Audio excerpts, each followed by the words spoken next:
In this video, I'll walk you through how to change the keyboard on your iPhone. First, go ahead and open the Settings app on your device. Once you're in Settings, scroll down and tap on General. From there, scroll further until you find Keyboard, then tap on that option.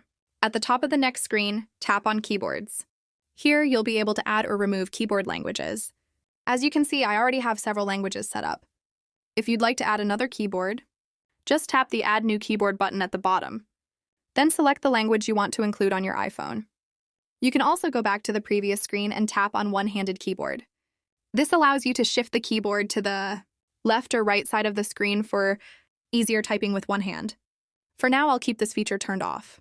Once everything is set, open any app where you can use the keyboard.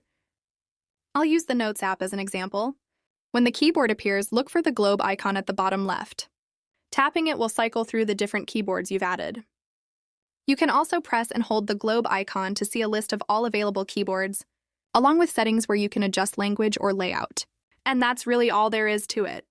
If you found this helpful, feel free to let me know in the comments below.